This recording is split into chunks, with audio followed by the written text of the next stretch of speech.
가해 학생 측이 사과하고 싶고 화해할 의사가 있다라고 말만 하는 것은 별 의미가 없어요.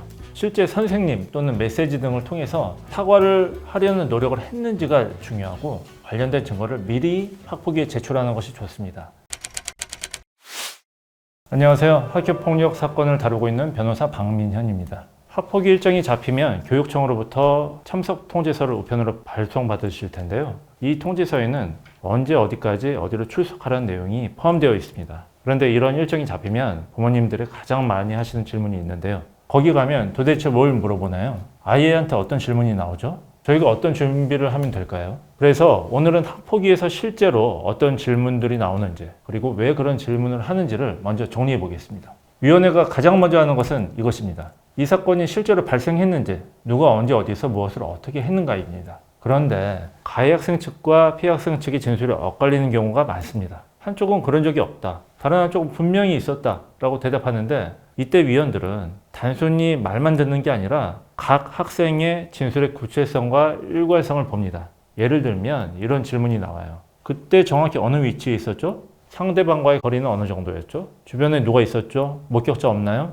몇 시쯤이었어요? 그때 어떤 표현했죠? 이러한 질문들은 막연히 의심하는 것이 아니라 아이가 주장하는 바와 논리적인 모순이 있는지를 확인하는 과정입니다. 그렇기 때문에 아무런 준비 없이 학폭위에 들어가면 말이 꼬이기가 쉬워요. 따라서 기억이 명확하지 않다면 애매하게 둘러대기보다는 정확히 기억이 나지 않는다라고 말하는 것이 훨씬 낫습니다. 사실관계가 어느 정도 정리되면 위원들이 그 다음에 묻는 건 그러한 행동을 왜 했는지 그 의도와 동기에 있어요. 왜 그런 행동했죠? 이 질문은 굉장히 중요합니다. 왜냐하면 이 질문을 통해서 고의성, 지속성, 계획성을 판단하기 때문이에요. 또한 순간적인 감정이었는지, 아니면 보복 차원인지, 반복적 괴롭힘인지, 아니면 단순히 장난이라고 둘러대는지 등을 보는 것입니다. 여기서 특히 조심해야 될 표현이 있는데요. 장난이었어요. 이건 좀 조심해야 되는데, 그 이유는 학생들 간의 관계, 그리고 맥락, 반복성 등을 종합했을 때 장난으로 보기 어려운 경우가 분명히 있어요. 그런데 이 한마디를 잘못하게 되면 매우 불리하게 작용할 수가 있어요. 위원회는 행위자의 의도뿐만 아니라 피해자가 이를 어떻게 받아들였는지 보고 피해자의 입장을 우선 고려하기 때문입니다. 피해 학생에게는 이런 질문이 자주 나옵니다. 그 일을 겪고 어떤 느낌이 들었죠? 지금 학교 생활 괜찮아요? 수업에 지장 없어요? 이런 질문은 단순한 감정 확인이 아니라 실제 피해 정도를 확인하고 그로 인한 심각성을 확인하기 위한 단계입니다. 가해 학생에게도 자신의 행동에 대한 입장을 물어봅니다. 반성하고 있어요? 다시 그런 행동을 할 가능성이 없다고 생각해요? 피해 학생을 지금 어떻게 생각해요? 이러한 답변은 반성의 정도에 영향을 미치기 때문에 조치 결정의 수위를 결정하는 데 영향을 미칩니다. 회의 마지막쯤에 빠지지 않는 질문인데요. 가해 학생에게는 사과할 의사가 있는지 묻고 피해 학생에게는 사과를 받을 용의가 있는지 묻습니다. 가해 학생 측이 사과하고 싶고 화해할 의사가 있다라고 말만 하는 것은 별 의미가 없어요.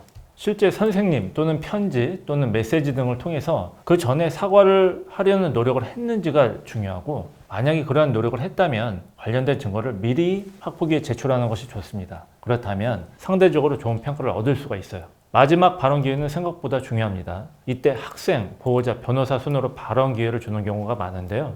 피해 학생 측은 보통 엄중한 조치를 원한다, 분리 조치해달라, 전학을 원합니다, 학급 교체해주세요 라는 요청들을 보통 하고요. 가해 학생 측은 반성하고 있다, 재발 방지 약속합니다, 선처를 제발 바랍니다 와 같은 취지로 말하는 경우가 많습니다. 이 발언은 단순한 감정 호소가 아니라 위원들이 조치 결정 전에 최종적으로 입장을 정리하기 위해서 듣는 발언이에요. 따라서 진실되고 정제되고 일관된 태도가 매우 중요합니다. 피해 학생 측은 원하는 바 그대로 대답하면 되고, 가해 학생 측은 반성한다면 얼마나 반성하는지, 사과와 화해를 위해 그가 노력한 것이 있는지 무엇인지, 그리고 재발 방지를 위해서 부모와 아이가 무엇을 어떻게 노력하고 있는지를 구체적으로 설명하는 것이 좋습니다. 학폭위는 사실을 확인하고 양측의 최종적인 태도를 확인하는 자리이기 때문에 감정 싸움하는 자리가 아닌 최종적으로 확인하고 판단하는 자리입니다. 따라서 목소리를 높이는 사람이 이기는 것이 아니라 논리, 일관성, 태도가 큰 영향을 미친다고 보시면 돼요. 특히 많은 질문이 나오기 때문에 학생의 진술은 준비 없이 들어가면 생각보다 꼬이고 흔들리기가 쉽습니다. 따라서 사전에 사건 경위를 정리하고 예상 질문을 점검해 보는 것이 매우 중요합니다.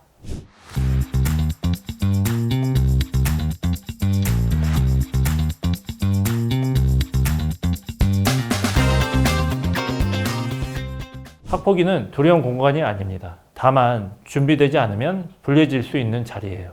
오늘 말씀드린 학폭위에서 나올 수 있는 질문의 구조와 내용을 이해하고 가시면 훨씬 침착하게 대응 가능하실 겁니다. 지금까지 학폭위에 참석하시면 학폭위가 질문하는 내용 그리고 이유에 대해서 설명을 드렸습니다. 이 내용을 참고하시면 학폭위에 참여하셔서 어떤 발언을 어떻게 하실지 참고하실 수 있을 겁니다. 지금까지 학교폭력 전문 변호사 박민현이었습니다.